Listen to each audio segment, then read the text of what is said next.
अगर आप में से किसी को मेरा व्हाट्सएप ग्रुप ज्वाइन करना, व्हाट्सएप पे मैंने तुम लोगों के लिए व्हाट्सएप ग्रुप बनाया है जिसमें मैं कुछ इंपॉर्टेंट लिंक्स, कुछ नोट्स और भी काम की चीज़ें आईसीआई के इंपॉर्टेंट अपडेट्स शेयर कर देता हूँ। प्लस में तुम लोग आपस में बातचीत करके अपने डाउट्स सॉल्व कर सकते हो, और भी कुछ हेल्प चाहिए रहती है किसी स्टूडेंट को, तो हम लोग उस व्हाट्सएप ग्रुप में, उस व्हाट्सएप कम्युनिटी में एक दूसरे की हेल्प करते हैं। तो अगर किसी को व्हाट्सएप ग्रुप में ऐड होना है तो प्लीज़ मुझे आप मेरे नंबर पे मैसेज कर सकते हैं।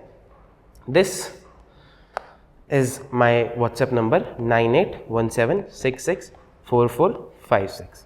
सही है? चलो, चैप्टर 6 ऑडिट डॉक्यूमेंटेशन, ऐसे 230। ऑडिट डॉक्यूमेंटेशन क्या होता है? रिकॉर्ड किस चीज़ का? ऑफ ऑडिट प्रोसीजर्स परफॉर्म, जो भी आपने प्रोसीजर परफॉर्म किए, एविडेंस ऑब्टेन किया और कंक्लूजन रीच किया, जो भी कंक्लूजन पे आप पहुंचे। सही है? ऑब्जेक्टिव क्या है? ताकि एक सफिशिएंट रिकॉर्ड हो अपनी ऑडिट रिपोर्ट का बेस देने के लिए कि भैया मैंने ओपिनियन दी तो किस बेसिस पे दी, प्लस वो किसी को भी कल को जस्टिफाई कर सके कि भैया मैंने अपना सब कुछ ऐसे के हिसाब से कंडक्ट किया है। बात समझ में आ रही है? फिर से वही बात सेम लिखी हुई, नेचर ऑफ ऑडिट डॉक्यूमेंटेशन, ताकि उसको एविडेंस मिले कि सारे ऑडिट के ऑब्जेक्टिव्स अचीव हो गए हैं, प्लस ऑडिट एसएस के हिसाब से प्लान और परफॉर्म की गई है, इसका एविडेंस हो जाए उसके पास। इसीलिए हम ऑडिट डॉक्यूमेंटेशन मेंटेन करते हैं। डोन वाले चैप्टर में हमने पढ़ा था कि भैया डोन आर्यन को भेजता है ऑडिट करने के लिए, लेकिन आर्यन आके बहाने मारता है। ठीक है, तो ऑडिट क्या करा था उसने? क्या करा था? फिर ऑडिट प्रोग्राम बनाया था। ठीक है, ऑडिट प्रोग्राम भी एक तरह का डॉक्यूमेंटेशन है, एक तरह का सबूत है कि भैया देखो हमने सब कुछ कर लिया है। तो ऑडिट डॉक्यूमेंटेशन से क्या होता है? हमको सबसे पहले पता चलता है, असिस्ट होता है, एंगेजमेंट टीम सही से प्लान परफॉर्म कर लेती है ऑडिट को। दूसरा, डायरेक्शन और सुपरविजन में हेल्प मिलती है। तीसरा, आर्यन को अकाउंटेबल एस्टैब्लिश कर पाया कि भैया तूने ही किया है। आर्यन कहता कि नहीं, तन्नू निकाल के तो तन्नू की गलती है, ये है वो है, तो अकाउंटेबिलिटी एस्टैब्लिश होगी कि भैया ये काम तूने किया और ये काम तूने किया है। जो भी सिग्निफिकेंट मैटर्स होंगे उनका रिकॉर्ड होगा। फिर हमने पढ़ा था SQC 1 में कि आपको क्वालिटी कंट्रोल्स कराने होते हैं। सामने वाला बंदा, दूसरा पार्टनर आपके ऑडिट को देखेगा तो किस चीज़ को देखेगा? आपके डॉक्यूमेंटेशन को ही तो देखेगा कि आपने क्या क्या किया है, तो उसमें हेल्प मिलती है। और प्लस अगर कोई बाहर से बंदा आता है, ICAI भेजता है, तो उसकी इंस्पेक्शन करने के लिए भी डॉक्यूमेंटेशन ज़रूरी होती है। फिर इसमें होता क्या है? Form, content and extent of audit documentation. Documentation ऐसा होना चाहिए कि एक एक्सपीरियंस ऑडिटर, जिसका ऑडिट के साथ कोई कनेक्शन नहीं था आपकी, वो भी समझ पाए। क्या समझ पाए? जो भी आपने प्रोसीजर्स परफॉर्म किए, जो भी रिजल्ट निकला आपके प्रोसीजर्स का, जो भी सिग्निफिकेंट मैटर्स आए और जो भी कंक्लूजन्स आपने निकाले, जो भी आपकी सिग्निफिकेंट जजमेंट थी, ये सारी चीजें वो समझ पाए। Further, in documenting the nature, timing and extent of audit procedures perform, the auditor shall record कि किस आइटम के लिए कौन सी असर्शन टेस्ट करी, बोले तो स्पेसिफिक आइटम्स और मैटर्स टेस्टेड। दूसरा, किसने परफॉर्म करी और किसने रिव्यू करी।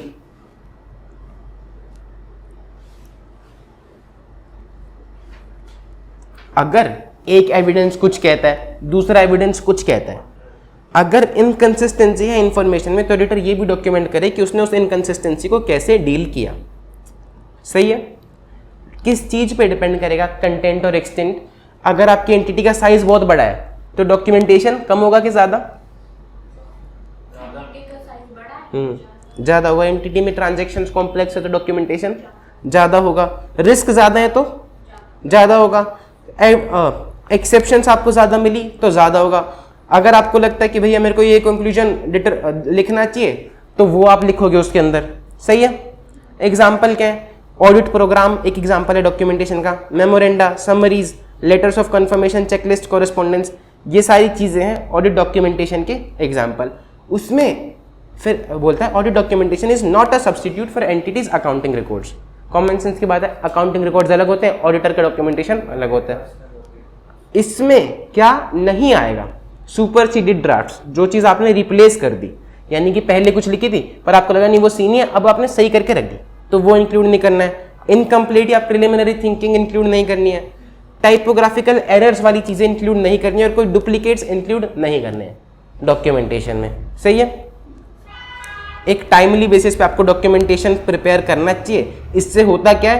क्वालिटी बढ़ती है ऑडिट की और सामने वाला बंदा इफेक्टिवली रिव्यू कर पाता है और इवैल्यूएट कर पाता है कि आपने ऑडिट सही से करी कि नहीं करी। इजी। ऑडिट फाइल क्या होती है?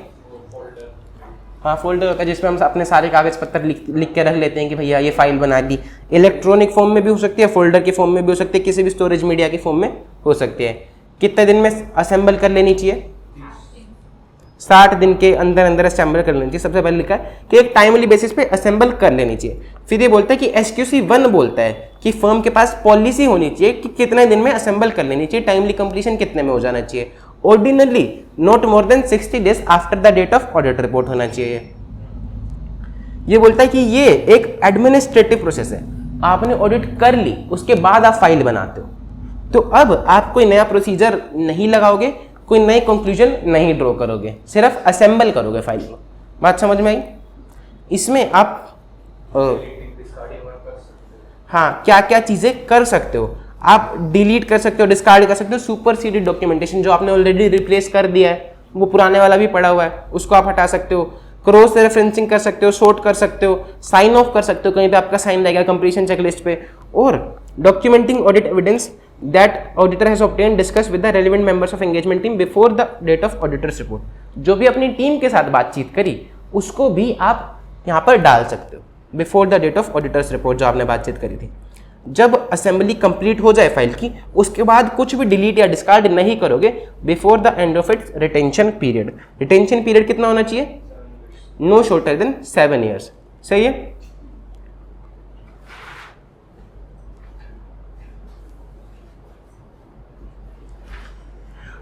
Documentation of significant matters and related significant professional judgement.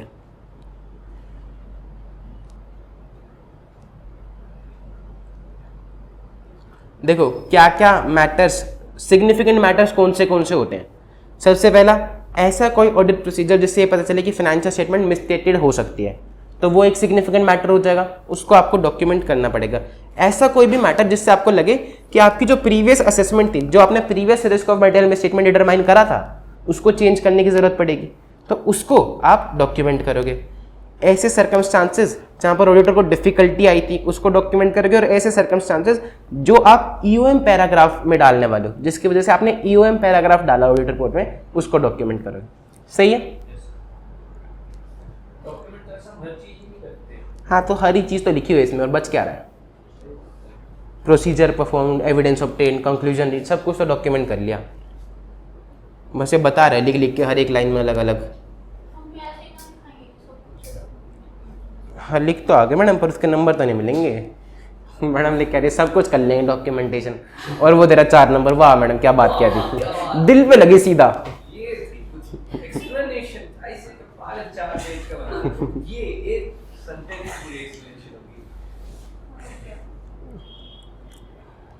An important factor in it.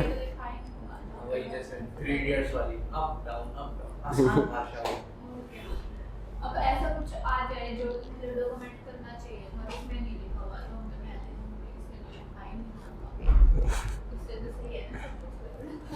इसमें सब कुछ लिख दिया उन्होंने, मैंने कुछ बचा ही नहीं। और जहाँ कुछ बचा है वहाँ पर लिख दिया कि प्रोफेशनल जजमेंट लगा के करते, तो वो कहेंगे आपकी जजमेंट कहाँ गई।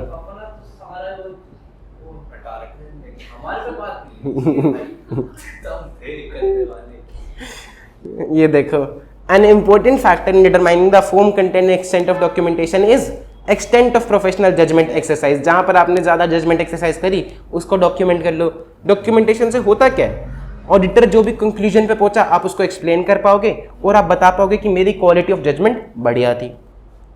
ऐसे मैटर्स किसको इंटरेस्ट में होते हैं, कौन इंटरेस्टेड होता है इन मैटर्स को जानने के लिए? वो लोग जो कि ऑडिट डॉक्यूमेंटेशन को रिव्यू करते हैं और जिनको सब्सीक्वेंट ऑडिट करनी होती है। जिन आपने ऑडिट करी, कोई और आके आपकी ऑडिट को देखेगा, सब्सीक्वेंट ऑडिट करेगा, तो उसके लिए डॉक्यूमेंटेशन बहुत काम का रहता है। तो हम उसको दिखाते क्या है subsequent audit? Subsequent audit discretion होता है ऑडिटर का हमेशा। हमने पढ़ा था कि वो दे सकता है अगर वो उसको लगे कि हाँ दे सकते हैं, देना चाहिए। जबरदस्ती नहीं है, कोई जबरदस्ती नहीं ले सकता, लेकिन वो तो दे ही सकता है। सही। Some example where the matters and judgements are significant, the rationale for auditor's conclusion when a requirement provides that the auditor shall consider certain information। देखो जब भी जहां भी लिखा है कि भैया ऑडिटर को ये बात तो कंसीडर करनी ही पड़ेगी, shall consider, वो ऑडिटर वो उसको ऑडिटर को डॉक्यूमेंट करना चाहिए, वो सिग्निफिकेंट आएगा। The basis for auditor conclusion on the reasonableness of areas of subjective judgement, जहां पर सब्जेक्टिव जजमेंट्स हैं, जहां पर लोग अलग अलग जजमेंट लगाते हैं, तो ऑडिटर ने किस बेसिस पे उस जजमेंट को अप्रूव किया उसको डॉक्यूमेंट करेगा।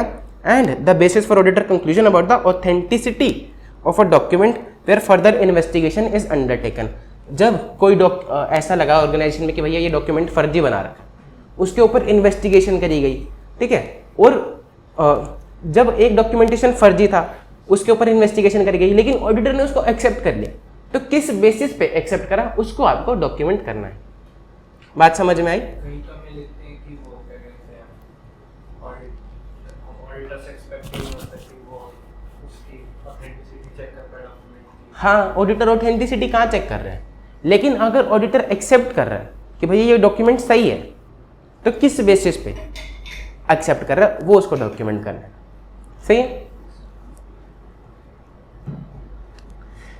कंप्लीशन मेमोरेंडम और ऑडिट डॉक्यूमेंटेशन समरी, ऑडिटर में consider it is helpful to prepare and retain as a part of documentation as a summary. Documentation में एक समरी बनाएगा जो भी सिग्निफिकेंट मैटर आइडेंटिफाई करे थे और उनको कैसे एड्रेस किया उसने। इस समरी से क्या होता है, एक एफिशिएंट और इफेक्टिव रिव्यू कर पाता है सामने वाला बंदा in case of large and complex audits. और इससे क्या होता है कि ऑडिटर को ये भी पता चल जाता है कि whether there is any individual relevant ऐसे ऑब्जेक्टिव जो ऑडिटर अचीव नहीं कर पा रहा या फिर ऑडिटर को रोक रहा है जो ओवरऑल ऑब्जेक्टिव्स अचीव करने से। ओनरशिप किसकी होती है ऑडिट डॉक्यूमेंटेशन की?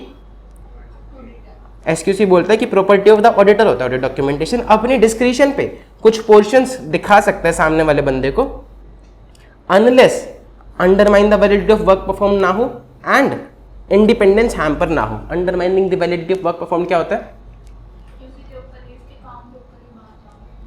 वही वाली बात कि हमने उसको बताया कि भैया यहाँ पर लूप होल है और उसने उस लूप होल का, यानी कि आपने ऑब्जेक्टिव कुछ और था आपके काम करने का पर हो कुछ और गया।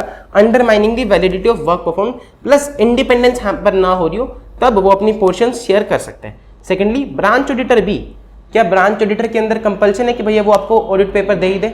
नहीं है, नो कंपल्सन प्रिंसिपल ऑडिटर को देने की। अगर उसको चाहिए तो वो क्लैरिफिकेशन ले सकता है या फिर जा सकता है वहां पे ब्रांच विजिट कर सकता है, लेकिन जबरदस्ती मांग नहीं सकता डॉक्यूमेंटेशन। कोई डाउट, दिक्कत, परेशानी? अगर आप में से किसी को मेरा व्हाट्सएप ग्रुप ज्वाइन करना, व्हाट्सएप पे मैंने तुम लोगों के लिए व्हाट्सएप ग्रुप बनाया है जिसमें मैं कुछ इंपॉर्टेंट लिंक्स, कुछ नोट्स और भी काम की चीज़ें आईसीआई के इंपॉर्टेंट अपडेट्स शेयर कर देता हूँ। प्लस में तुम लोग आपस में बातचीत करके अपने डाउट्स सॉल्व कर सकते हो, और भी कुछ हेल्प चाहिए रहती है किसी स्टूडेंट को तो हम लोग उस व्हाट्सएप ग्रुप में, उस व्हाट्सएप कम्युनिटी में एक दूसरे की हेल्प करते हैं। तो अगर किसी को व्हाट्सएप ग्रुप में ऐड होना है तो प्लीज़ मुझे आप मेरे नंबर पर मैसेज कर सकते हैं। This is my WhatsApp number 9817664456। सही है?